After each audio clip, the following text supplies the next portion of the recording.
On this week's edition of Law Weekly, we will be looking at the life of retired Justice Mustapha Akande, how he started and his education and his profession.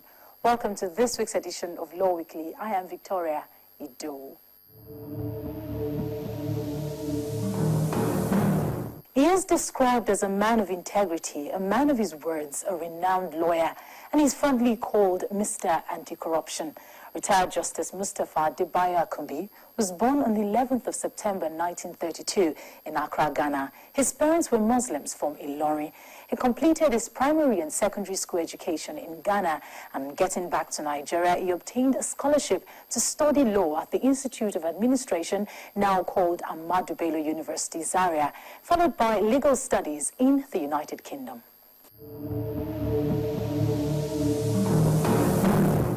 Well, Papa Ahmadu was a member of the Civil Service Commission in Abuja. He's an Obama, and he's the only one, even though he's not a northerner, he was the only one who's not a northerner in the panel. And they were the ones who interviewed me when I came for the executive officer's course. The man saw my result and he was so proud. He said, well, I can be your busy one of our chief clerks. And all this thing. I'm going to remain there. Why not apply to read law? There's an advertisement. I never saw it. Now, going into law is not of a choice. I stumbled into law because I was advised. Incidentally, my father wanted me to read law or medicine. And I had all the qualification to do either at the time for my school certificate result. But as God would have it, law was the only thing for which I can get a scholarship. So that's how I went to read law. His first experience as a lawyer in the High Court in Zaria was not much of a problem. I was used to giving talk even before I went to read law. So first day in court was no problem to me because I had the, well, if I may, at the risk of being pedantic, I had the gift of the gab. And I could speak anywhere to any audience. The only thing is that law polished that through the training, the post-bar final, we also studied education and how to make speeches and present cases. So my first day in court was no problem. As a matter of fact, I first appeared in the High Court in Zaria before one Justice Hamid, a Pakistani, of the High Court. And I had to prosecute a case for homicide punishment with death. But we got a verdict of homicide not punishment with manslaughter. The accused was sentenced to 5 years imprisonment. The case came from Mina. And with much persuasion coming from colleagues, friends, and his father, it was time to make that switch from the bar to the bench. I never wanted to be a judge. But something happened. I was in the office when I got a telephone call from Justice Miller, who was then the most senior judge in Kano, that the Chief Judge, Justice of the North, we called him Chief Justice then, Rtd had asked him to talk to me, that we are setting up a federal revenue court, and he wants me to be one of the judges to that court. They have only had their first batch of 4 judges.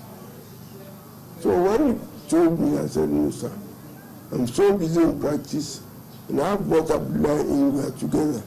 I can't see myself leaving the practice. When we have set up a branch in Kaduna, Ibrahim was in charge. We set up a branch in Ilorin here. Smaller Sadiq, who became speaker here, was in charge of the Ilorin branch. We were thinking of setting up a 4th branch in Lagos.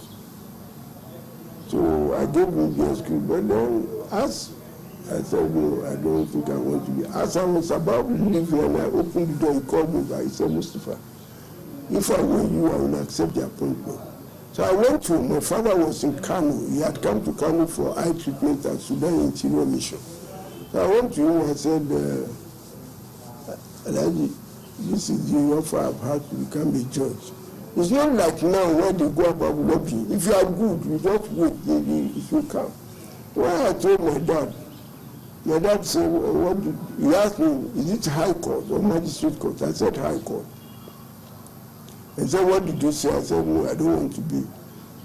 But the judge tried to prevail on me, and so I thought I should discuss with you. Say, When my father was telling me this, that when he was in Lagos, he knew the father of Rtd Williams. He also knew the father of Rtd, big lawyers. When a small young judge comes, they will bow before him. Now that is the job they are asking you to do. Say we are going to think of what? Go and take up the judgeship. If you are going looking for money and you met honor and glory and why not grab it? If you get the money, what will you use in buying? Is it which is better than honor? So when he told me this, it was a command. I was a very beautiful son. I don't disobey my parents. When I went to marry, my mother said, no, don't marry this girl. That's the end of that girl. The same with my father. So when he said so, then I now had problem. How do I convey the message to my colleague, my partner? Then there's a young chap who's SAM now. He's an old man now. Rtd Rtd. He's a practitioner now in Abuja, but SAM, senior advocate, he was in Kano. He used to come to me for advice and everything. This is what had been said. And this is what my old man said. I said, I don't mind you being a judge, but I don't want the specialist court, which revenue court is.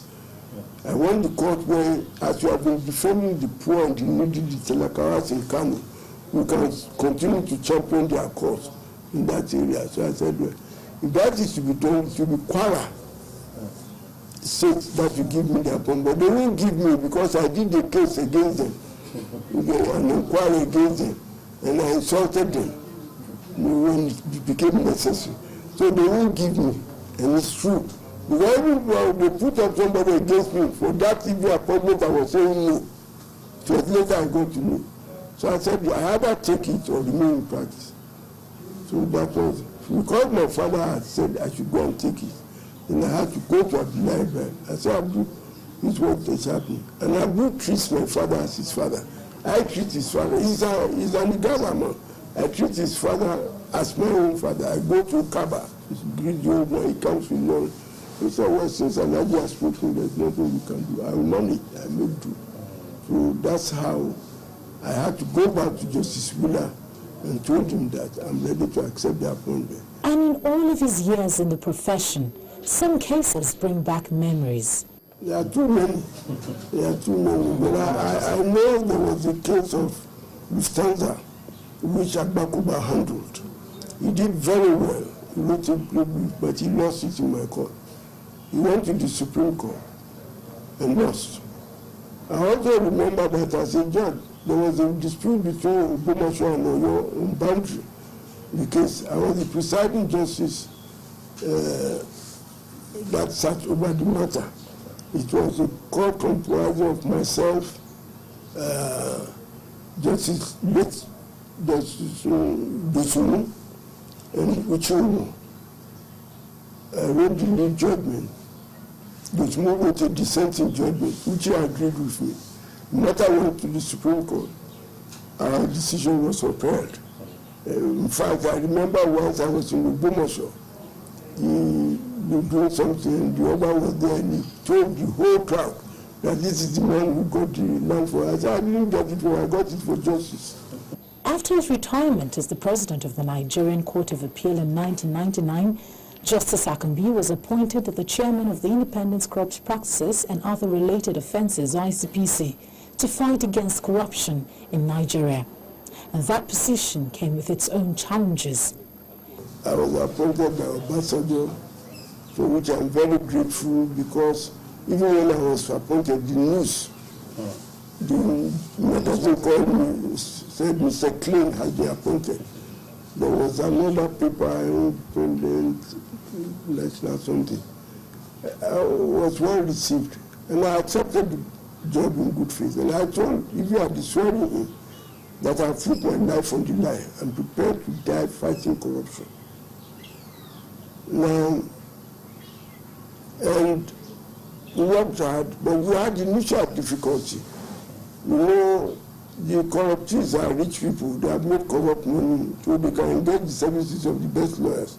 And it took us almost 3 years before the Supreme Court eventually decided that the ICPC was a body duly constituted by law. We didn't have enough money. I was managing.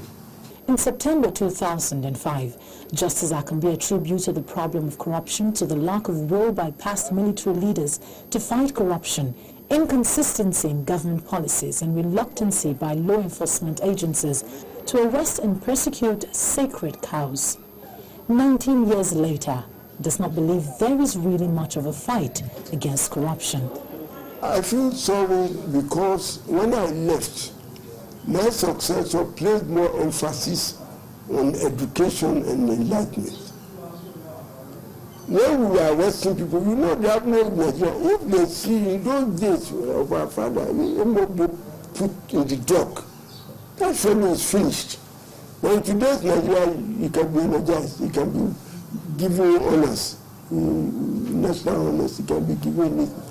But I believe that the three must work pari passu: enforcement, prevention, and education and public enlightenment. So to now, we don't hear of the arrest of the big ones, and even some of the ones who were arrested after we left them, we don't know what happened to their cases. So I don't know what is happening, and I can't say. The fight for good governance led to him establishing the Mustapha Akande Foundation, aimed at strengthening civil society groups and private business concerns and helping them imbibe a culture of transparency and accountability. 8 years down the line, Justice Akande counts some of his success. When we started, we were very lucky. The government of the day here donated some money to us and donated the bus to us. My friends who believe in me, who admire and appreciate me, contributed immensely. So we started bringing scholars. We got Professor Gambari from the United Nations to come and give lecture in Abuja. We got lawyers, journalists, and men of great learning to give lecture on corruption, on various aspects of corruption in Abuja. Here we brought Professor Jide Futoku, a columnist in the Nation, to come and lecture on democracy and good governance. We brought so many people. The only thing is that we are not getting donors so that we can move fast.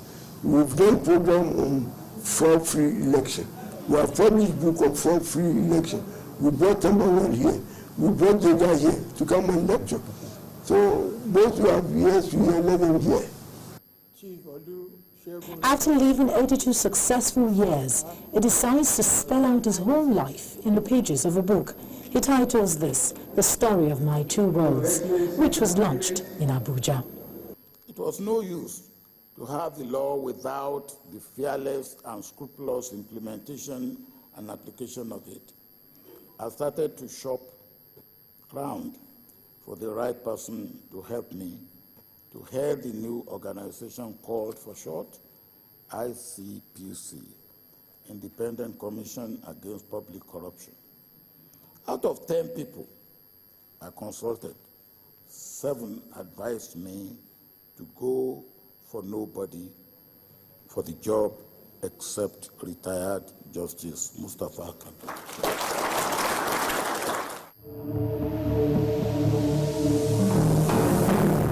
Justice Adebaya Akande, in his account, has lived a very successful life, and he hopes that this generation will divert their effort from acquiring wealth to making significant change, especially in the area of corruption.